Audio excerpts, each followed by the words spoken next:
Joe, Revolutionary Summer, The Birth of American Independence, went to the New York Times bestsellers list in a little over a week. We're pleased with that, yes. Why did you write this book?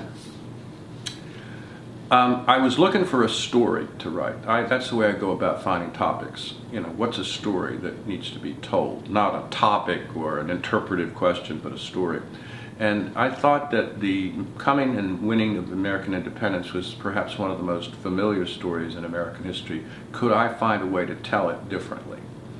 And so that motive is operative, and after about 6 months of research, I was finding things, issues, evidence that I think most people don't know.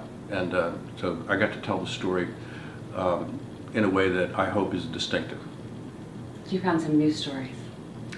Well, what I did was, to some extent, there are two stories that are usually told separately. One's the political story of American political independence, and it's centered on the Continental Congress, and the other is the military story, centered on the Continental Army down in New York, in the battles on Long Island and Manhattan. It's all going on at the same time, and one of the contentions I have is that they're all the same story. They interact, they inform each other, they affect each other, and that gives the interpretation and then the story, if you will, a distinctive tone. Let's talk a little about what we discovered in the book from reading it, and as you put it, we've long focused on the 4th of July as a sign of the Declaration of Independence. We celebrate it every year. But in your book, Revolutionary Summer, takes a more expansive and interesting look at the summer of 1776. But one of the things that other people know this, specialists know this, but it doesn't make any sense that it's the 4th of July. Nothing happened on the 4th of July, except they sent the draft of the Declaration to the printer. And there's a famous painting, the original hangs in the rotunda of the Capitol by John Trumbull. It was actually suggested as a painting by Jefferson, and it's a painting of 5 guys approaching a desk, and if you look it up in Google, it says the Declaration of Independence. In some of the versions it says July 4th, but it's not July 4th. It's June 28th. It's when the committee brings the draft of the Declaration to the full Congress, and the man sitting at the desk is John Hancock. And you have that image in your book, don't you? Yeah. And it says they're often mistaken for the signing. Everybody thinks they signed it on the 4th. They didn't sign it on the 4th. Most of them signed it on August 2nd, but there were people signing it in October. And sometimes people that were the last ones to sign put their names at the top so that they didn't look like they were derelicts. But this early week in July is a sort of crescendo moment. Not just because that's when they make the decision about independence. And Adams always thought the day was going to be July 2nd, because that's the day they voted on the resolution on independence. It's a crescendo moment because July 2nd is also the day when the British Army lands on Long Island. So we're, on the one hand, if that battle had gone as badly as it looked like it might, all this rhetoric about independence would have become meaningless, and almost did, as a matter of fact. There's a terrific letter from Washington from that time to Artemus Ward on 4th of July. Basically, you sense that urgency that it's not going well. So. Yeah. It wasn't going. The decision to defend New York is itself indefensible, and there was a reconnaissance made by another General Charles Lee that basically said that you couldn't defend New York unless you controlled the water, the sea. And of course the British Navy is going to control the sea. New York is an archipelago, 3 islands, Staten Island, Long Island, Manhattan. Washington didn't get it until he got there. But once he got there and saw the defenses, he began to really worry. That's when he starts to write people, saying, "Oh my God, what are we doing here?" And what he thinks he's going to do is probably lose, but cause so many casualties to the British along the way. A series of bunker hills, if you will, on Long Island and Manhattan, keep retreating and all that. What he doesn't think about is if the British want to, and they should have wanted to, they can plug the top of Manhattan, and then they've got him trapped. they've got all 28,000 of the soldiers, 15,000 regulars and the others militia, trapped. They can't get off. And they never do that. I mean, why don't they do that? And I'm going to ask you. yeah, it's because the Howe brothers really, Richard is the admiral, William is the general, they're brothers. They also have, as well as the command of the Army and the Navy, the opportunity to negotiate some form of reconciliation. And that's really their highest goal. Both of them are members of Parliament. Both of them voted in Parliament against the war. They think this is a mistake. And what they're going to do is come over and deliver some measured, stunning blows to demonstrate to the Americans that their army can't win. And then after they've successfully done that, they'll negotiate an end to the war. That's what they want to do. And so their goal is not to annihilate the Continental Army. In fact, they make decisions not to do that. They're going to capture the city of New York, make it a port, but their goal is not to destroy the army. And if General Clinton, who is second in command, was in command, it's possible the war would have ended right then and there. Now, you don't know what would have happened. You can't go back and play the tape again. But what would have happened if in July and August, somewhere in that time, George Washington was killed or captured and his entire army was either annihilated or captured? What would have happened? They asked Adams that question. They asked Franklin that question. They both said the same thing. We would have just raised another army. And they said, well, what about Washington? We'll find another Washington. Now, there are people like Lengel, the editor of the Washington papers, who, for obvious reasons, said there is no other Washington to be found. He's indispensable. And I could argue, I think that's true. It's impossible. The only other guy that could have replaced him is Nathaniel Greene. And Greene would have been captured with him. Could Greene have replaced him at that time? That early in the war? I don't know. But Washington at that time said, if I go down, he's the guy I pick to replace me. He'd already said that. Now, here's a guy that only 2 years earlier was a Quaker merchant in Providence, Rhode Island. So he had never heard a shot fired in anger, and he has no military experience whatsoever. But he is the smartest guy. You had mentioned earlier that General Charles Lee had said New York was indefensible. He's a veteran of the British Army. He's now second in command only to Washington. But it seems that Washington, not just in that summer, but throughout the wars, has a focus on New York. What's your opinion on the that? original focus is because that's where the British were landing. And Washington had this conviction that wherever Howe presented himself, he had to contest. And he was like a summons to duel. He couldn't afford to refuse it. Plus, the Continental Congress had ordered him to defend New York, because that's where the British invasion was coming, and he believes in civilian control. And soon after he gets there, he comes to the realization that this place is indefensible. It's in Archipelago. The British are going to be able to move their artillery, platforms of artillery on ships, and move men much more easily than the Americans. This is a 42,000 man force that's coming at them, the largest amphibious force ever to cross the Atlantic, larger than the city of Philadelphia, which is only 30,000. So they're outnumbered. The average experience of the British soldier is 7 years. The average experience of an American soldier is less than 6 months. The officer corps is even worse than that in terms of comparisons. So both in the terrain and in terms of the quality of the army, it's an essentially hopeless situation for Washington. He wants to make it into a series of engagements like Bunker Hill, in which he inflicts heavy casualties on the British. It doesn't work out that way, because when Abigail writes John and says, what happened? We can't get the right reports in the paper, mainly because the newspapers didn't report the defeat. I read 17 newspapers. They all reported it as an American victory. It's treasonable to be truthful.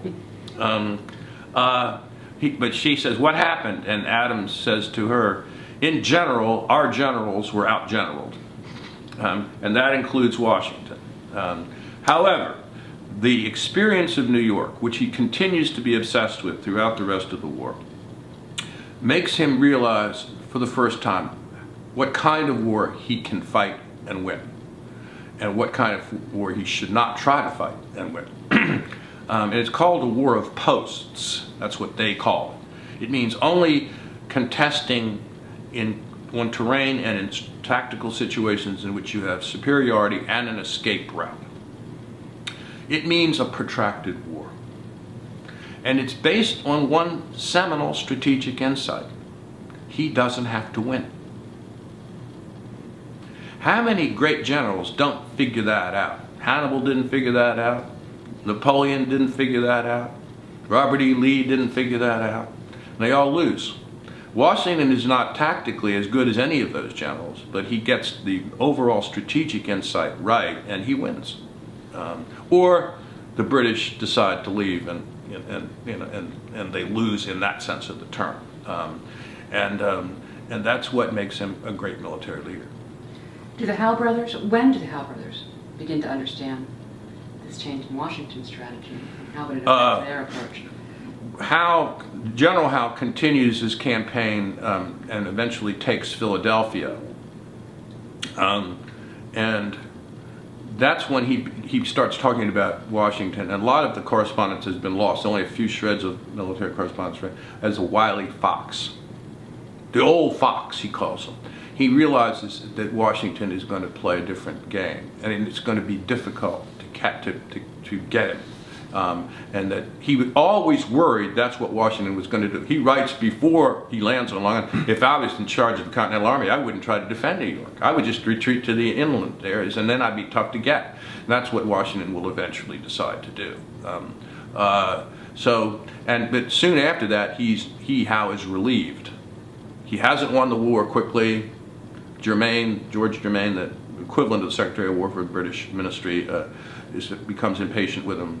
And he becomes sort of like what Westmoreland becomes in the Vietnam War. He becomes the fall guy for the British strategy. We could have won if Howe had fought a different way. I'm not so sure that's true. You can never go back and run the tape again.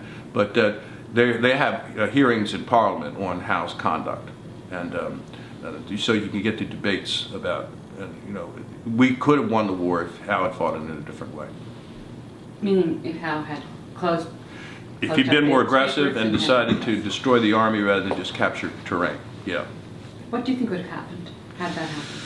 I know historians say, it's what do you so think? hard to know. It's hard to know. I mean, if they destroy the Continental Army, demographically, there's about 200,000 males between the ages of 15 and 50 ready to serve.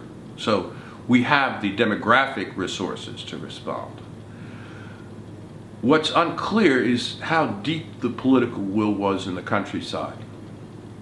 That is tough to measure, very tough to measure. If they had destroyed the army and then offered generous terms, I think there's a very real possibility that a lot of people would have supported that and say, let's end this thing. And then you would have created the British Commonwealth 100 years early, essentially. That's what you would have done. As you point out in your book, there was a deliberate bottoms-up strategy followed to produce support for independence. Could you explain that strategy and then go on to tell us why John Adams was pleased with this effort? I think what you're referring to is the fact that even as late as May, it's not clear what the sentiment out there in the countryside is with regard to independence. It's clear that the radicals in Congress, led by John Adams, have begun to assume a majority. Adams proposes a resolution passed by the Congress to send to each colonial legislature a request that they redo their colonial constitutions. This is a de facto declaration of independence. After all, if you're going to rewrite your constitution, it means you're ready to secede from the British Empire. He's really worried. He doesn't know what the response is going to be. And back in the 19th century, this guy called Charles Force assembled all the documents from all the colonies about what they said in response. And each county responded. In some cases, places like Massachusetts, all the towns, 42 towns responded. And they all say pretty much the same thing. we cannot imagine that we've reached this conclusion, because 6 months earlier we would have never believed it. But we now recognize that independence is inevitable, and we commit to it. And they even use phrases like "our lives, our fortunes, and our sacred honors." That's where Jefferson gets that from. And what's changed their mind isn't a political argument. What's changed their mind is the invasion force that's coming at them, and they know about.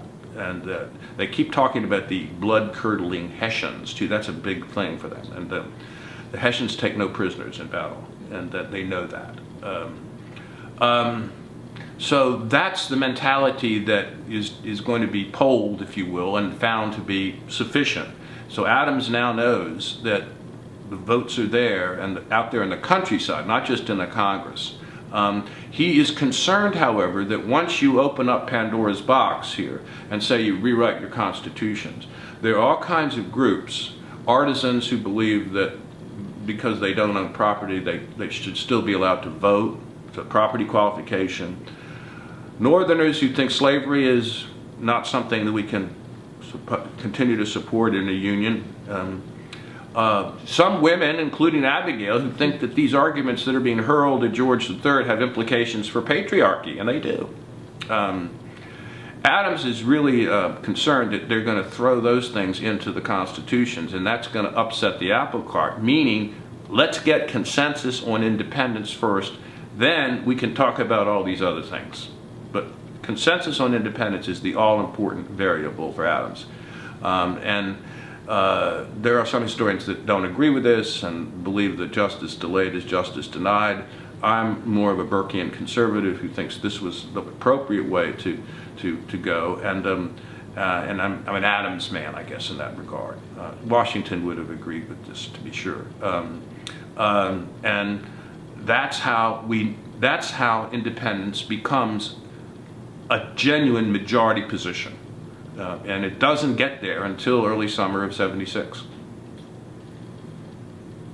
And this evolves into our Declaration of Independence as a new nation? Well, the first, a new nation. What is the most famous speech in American history? If I had, I would say the Gettysburg Address. Gettysburg Address. You get the right.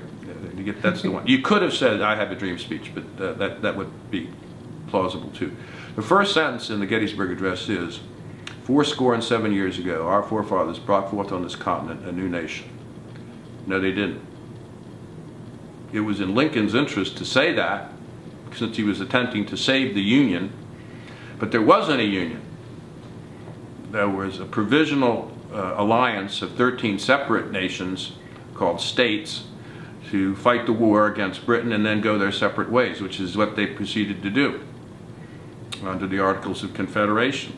And one of the things that we got to remember is, like most people at that time are born, lived out their lives, and died within a 20-mile radius. They don't have cell phones. They don't have roads in many cases. And therefore, they understood themselves to be Virginians at best, or Massachusetts men, or sometimes New Englanders. But there is no such thing as we the people of the United States at this stage. There is such a thing as the cause, and Washington loved to use that word a lot in his official correspondence from headquarters. The cause, capitalized, italicized, the cause. The cause, the cause, the cause. The cause is independence, but the cause is not American nationhood yet, and it won't be for quite some time. Well, but Washington, and beyond the summer of 1776, although I would like to focus on that for just a second, how has that period of time build sort of the future landscape for the political and military cohesion? If you're in the Army, you're going to be in favor of an American nation because you experience directly the fact that these states have not responded with as much robust support as you would have expected. Washington actually believed that if they could have gotten full commitment from all the states as a union, they could have fielded an army of over 100,000, and they could have won the war in a year. That's what he said that several times. And Hamilton thought the same thing. And it's interesting, the Federalist Party will be made up primarily of a lot of people that served as officers in the Continental Army. So lessons learned for them. Pardon me? Lessons learned. That's right. That's right. They're the nationalists. They're the people that are the nationalists. And but they're a minority at the end of the war. And the way in which, the way in which the Continental Army is treated, and this really upsets Washington throughout the war, and it really upsets him at the end, that they're treated as ruffians, as derelicts, and also as a standing army, a threat. When the war ends, they don't get any pensions, or only a few of them do in different states, and they're sent away. And it's a disgrace, and it breaks Washington's heart at the end to see this happen, and there's nothing he can do about it.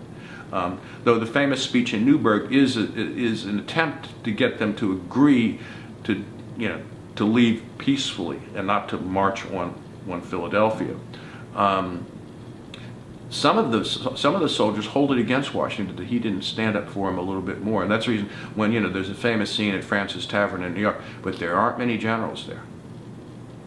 Okay, a lot of them have backed off on Washington a little bit. So he has to walk that fine balance between working with the politicians in Congress or the governors of the states, right, and with his generals and the men. And one of the things he starts to do, starting in 78, 79, it's a key, is he starts writing circular letters to the states.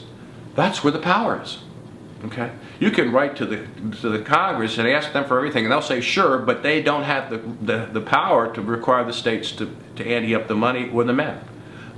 So that Washington has started to directly communicate with the governors of the states and the state legislatures, because that's where he knows the power is. And he thinks that's wrong, but that's the way. I mean, that we should be more of a union. He is a firm believer in a national state, and he says it's as clear as can be that that's what we should be doing, and that we'd have won the war sooner, and we then, at the end of the war, when we get this domain stretching from the Alleghanies to the Mississippi, it's like we need to be a powerful federal government to manage that. So he's a Federalist all the way. But during the war, the Army suffers and he suffers because of the lack of support. Is there any foreshadowing of that in this first summer? No, in the first summer, the states are still gushing revolutionary fervor. And so Maryland is sending everybody they got, Virginia is sending everybody they got. They're rallying. They have 15,000 or about militia rally into Long Island and Manhattan. The bloom hasn't gone off the rose yet.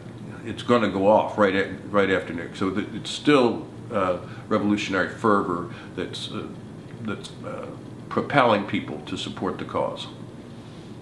Well, because we're here at Mount Vernon and our focus is George Washington, could you just give us a sense of, in the book, your overall feelings as you're writing this and your synthesis of the role Washington plays in this summer?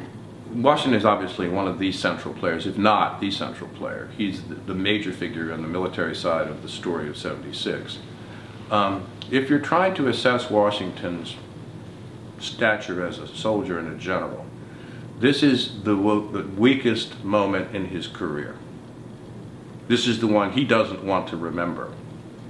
This is where he nearly loses everything, including his life on a couple of occasions. And he seems in letters to have said, I want to die, rather than suffer the humiliation of a defeat. And General Greene claims that in one particular battle on Manhattan, he really seems to be presenting himself to approaching British troops as if he wants to be killed.